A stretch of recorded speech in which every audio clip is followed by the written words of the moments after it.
Hi everyone, we're on to day 20 of our Advent challenge and I'm adding a robin. It had to be done into our picture. So I did start with one going one direction, then changed my mind and bought one doing the other direction. What I'll do is I'll pop a big photo up of the drawing so you can copy that onto it if you're doing something similar to me. And then we're going to work with the colours we've got. We're going to have a lovely fluffy Christmas robin. Okay, so I'm going to come on first of all with some water and take the water all the way across the robin,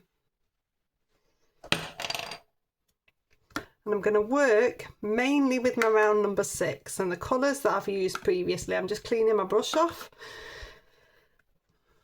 and I'm giving it time because what I need is for this to just settle a little bit and then I'll work with speed.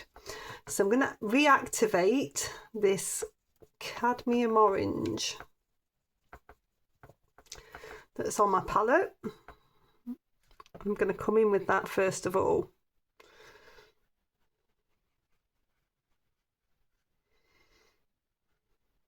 Cadmium orange or burnt sienna would work nicely. I'm not hugely concerned about the eyes to disappear. I'll just pop them back in. And then I've got some cadmium red. Now because it's a Christmas robin, we're going full out and we're going to have lots of this red in. A natural looking robin would have less red and more probably burnt sienna, but this works. I don't want it to go too far, so I'm trying to keep it nice and dry when I'm coming in. I'm going to touch into the Payne's grey. I've got quite a lot of water on my brush and I've dabbed in the tiniest amount. I've just flicked through to create the white and the grey bottom breast. Okay, so now I'm onto this palette. So I've got this lump of sepia that's lasting forever. So this is a nice dark brown. Burnt umber would work as well. And I want to get this nice and thick.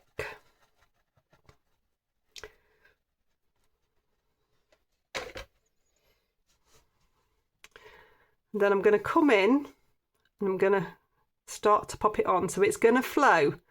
This is a fluffy robin. I want you to go with it. A cute fluffy robin.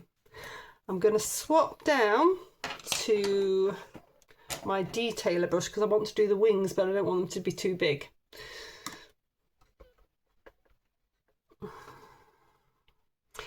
We're going fluffy. This is cute. It's going to be amazing. Even if I do say so myself, I love a cute robin.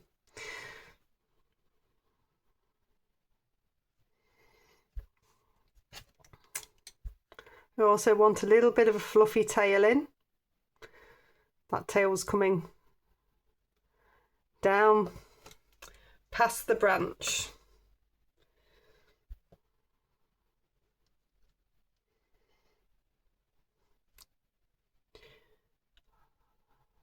Just twiddling. It's working really nicely. I want all this fluffiness. Looks a bit windswept, but that's good. Take a little bit more down here.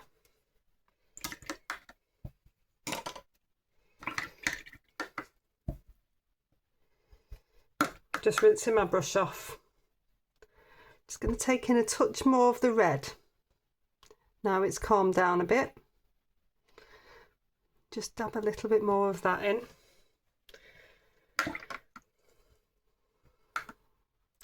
And then I'm just going to very lightly touch into a little bit of blue. So I've got a little bit of a frosty sky happening. I am not bothered about getting anywhere near the robin. I'd rather have more white than anything else. So it's just a little bit going in for a hint of colour. Can go over the branch, that's no problem at all. Okay, I'm going to dry that one off. Okay, so this is an absolute perfect lesson in not trying to control that paint too much because we've got a beautiful fluffy robin. And I need to pop on a beak and the eyes, and then he will just absolutely come to life. So I'm using Payne's Grey and a detailer brush. I've put my glasses on so I can actually see. And I'm going to try to leave a little bit of a highlight in the eye. This paper has got more texture, so it is a bit trickier to do these detailed bits, but just work with it. It's still really effective. This angle here is important on the beak. It's like a diamond shape, and getting that angle at the top. Don't go too wide, or it'll look finchy. Don't go too long. I'm just going to pop a tiny bit, so I've still kept a little bit of a highlight in both of those, and it looks relatively white even still. So what I want to do is, just with the damp brush, I've taken most of it off, is just touch the tear duct of the eye so that it starts to soften in, and then touch the beak this way so it grounds that way. So I'm basically just popping a little bit of shadow in. And then if I take a tiny bit of blue, I'm going to pop that into the eye as well, just at the bottom. So I've got this cute fluffy robin that's come to life now. Take my glasses off, I only need them for detail. And then I'm going to come on to the branch. So this is the cadmium yellow. I'm using my round number 6 now, gone from a detailer. I'm just going to get a little wash on the branch. And then I'm going to use some of that sepia again and drop it in whilst it's still wet. You're going to get a really nice cylindrical feel. So I'm just going to drop it on that bottom section, and then with a wet rigger I'm going to pull out in places. So I'm not doing anything other than moving the paint. I'm in effect vignetting this branch in so it works with the rest of the picture.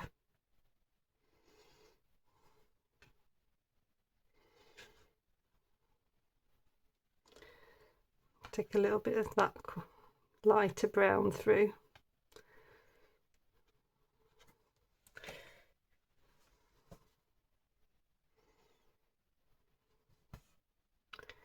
You just use some watered down sepia. I think that there was a little bit of cadmium yellow and purple from a few days ago. So I'm just creating some really nice, delicate, fine branches, just to frame the robin in.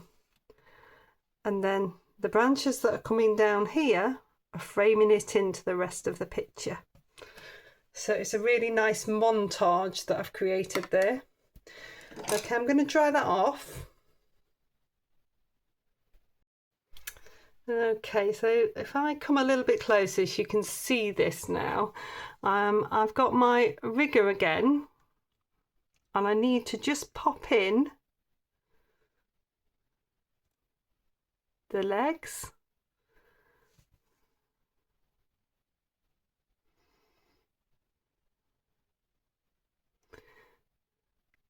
And the claws onto the branch, just like that.